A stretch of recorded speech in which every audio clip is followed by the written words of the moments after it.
Welcome to our channel. Suara sirine dan ledakan beradu di udara tatkala ancaman yang berujung aksi benar-benar dilancarkan Iran pada Sabtu malam 13 April waktu setempat. Tidak tanggung-tanggung, gempuran yang dilakukan dengan ratusan drone dan misil tersebut berhasil mengguncang Yerusalem dan Amir yang berada di utara Israel. Pertanyaannya, akankah Israel diam saja? Selain itu, benarkah konfrontasi langsung yang terjadi mengindikasikan semakin dekatnya Perang Dunia Ketiga?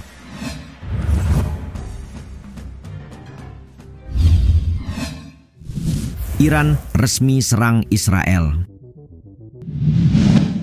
Awal April lalu, tepatnya ketika Israel menyerang konsulat Iran di Suriah, pihak Iran mengancam akan balas dendam. Kendati demikian, muncul sebuah persepsi bahwa Iran hanya bisa menggertak, sebab demikianlah yang diyakini warganet selama ini. Namun tampaknya persepsi itu harus mulai ditinggalkan setelah ancaman benar-benar diwujudkan Iran dalam serangan yang sukses bikin Israel panas dingin baru-baru ini. Bagaimana tidak, ratusan drone hingga rudal milik Iran yang diluncurkan menjadi serangan yang tidak pernah terjadi dalam konflik berkepanjangan di Timur Tengah sejak Hamas menyerang Israel pada 7 Oktober lalu. Juru bicara IDF, Laksamana Muda Daniel Hagari mengatakan setidaknya 200 drone Iran menyerang Israel. Serangan itu dalam keterangan yang dikutip Kompas dari AP News menyebut juga melibatkan rudal jelajah dan rudal balistik. Sementara itu, Duta Besar Iran untuk PBB, Amir Said Iravani mengungkap alasan dibalik serangan ke Israel dalam surat yang ditujukan kepada Sekjen PBB Antonio Guterres. Sebagaimana yang termuat oleh kantor berita IRNA, serangan yang dimaksud merupakan aksi bela diri usai Israel menyerang gedung konsulat Iran di Suriah pada 1 April 2024.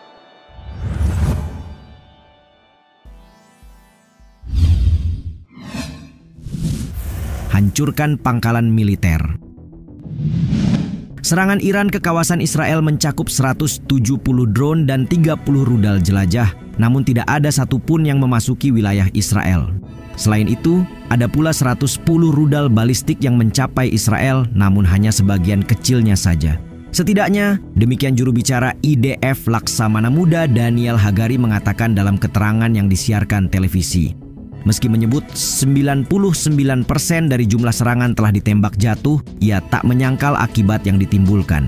Di mana dampak yang disebutnya sebagai kerusakan kecil itu mencakup serangan terhadap pangkalan IDF di Israel Selatan, serta laporan lainnya menyebut seorang perempuan cedera karenanya. Klaim lainnya yang datang dari Hagari adalah sebagian drone dan rudal Iran ditembakkan dari sejumlah negara, seperti Irak dan Yaman.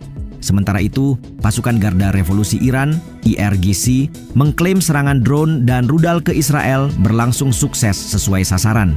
Seperti dikutip dari CNN, IRGC mengungkapkan keberhasilannya menghancurkan fasilitas vital militer Israel yang digunakan menyerang aset Iran di Damaskus, Suriah. Meski demikian, belum ada verifikasi angka-angka secara independen yang dilakukan oleh media.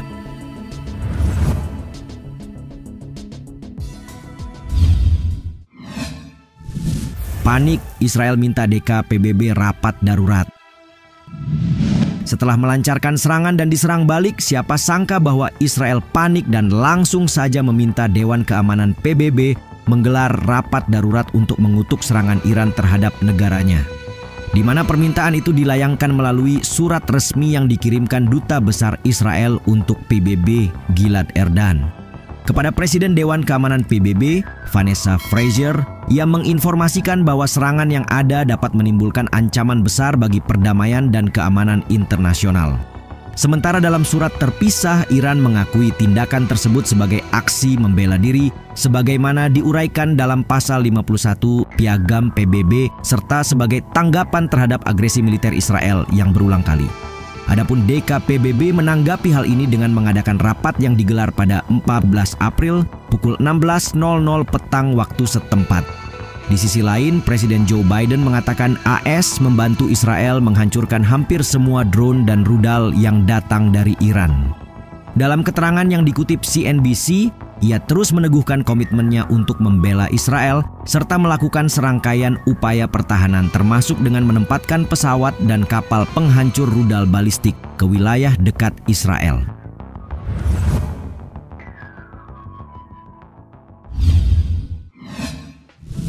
Ingatkan Israel tidak serang balik. Melihat kemarahan Israel setelah pihaknya merespons serangan, pihak Iran kemudian muncul dalam pernyataan agar pihak lawan tidak melakukan serangan balik. Hal tersebut diumumkan oleh Kepala Staf Angkatan Bersenjata Iran, Mayor Jenderal Mohammad Bagheri, dalam sebuah pernyataan sehari setelah serangan. Seperti dilansir detik.com dari AFP, Bagheri menyebut alasan operasi karena rezim Zionis melakukan pelanggaran terhadap garis merah Iran. Karenanya ia mengatakan pihaknya tidak bisa menoleransi dengan cara apapun, sebab jika Tel Aviv melakukan serangan balik maka reaksi yang lebih kuat menanti di depan mata. Sebagaimana diketahui, dalam apa yang disebut sebagai Operation True Promise atau Operasi Janji Sejati, IRGC menyasar Israel dengan rentetan serangan dengan drone dan rudal secara ekstensif.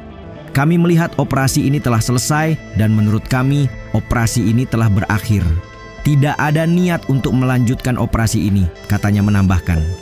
Sekaligus Bagheri menyebut dalam pernyataannya bahwa operasi tersebut tidak mencerminkan seluruh kemampuan militer Iran.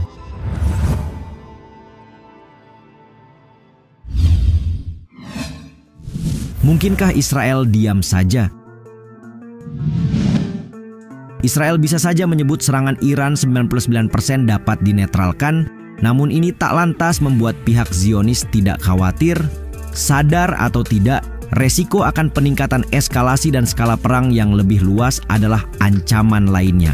Sebab ada banyak alasan untuk Israel tidak tinggal diam, mengingat selain sejumlah milisi seperti Hizbullah, Hamas, dan Houthi di Yaman, Iran dianggap sebagai ancaman sejak lama.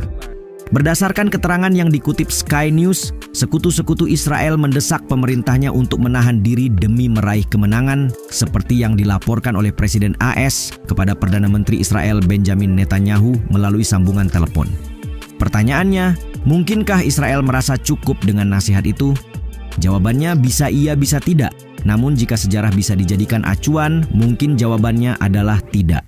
Kenyataan bahwa Israel tidak pernah membiarkan dirinya bergantung pada pihak lain untuk menjamin keamanannya adalah fakta. Iran telah mengatakan jika Israel membalas, maka mereka akan melancarkan serangan yang lebih besar dari serangan sebelumnya. Hanya saja, apapun tekanan diplomatik dari sekutunya untuk menahan diri, Israel sepertinya enggan membiarkan Iran mengambil keputusan akhir.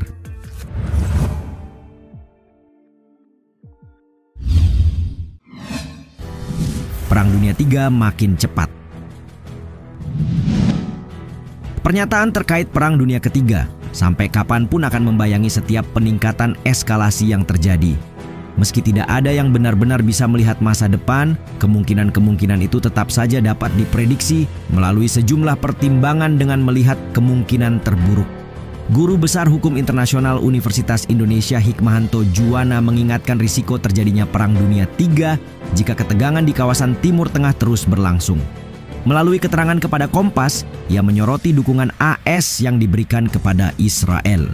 Bila AS akan tetap membantu Israel dalam serangan balasan ke Iran, bukannya tidak mungkin negara-negara lain seperti Korea Utara dan Rusia akan membantu Iran, katanya menjelaskan. Selanjutnya, negara-negara dunia akan mengecam sikap AS yang berdiri di belakang Israel. Selain itu, jika serangan terus dilancarkan, maka Iran bakal membalas serangan Israel dengan dalih hak membela diri berdasarkan pasal 51 Piagam PBB.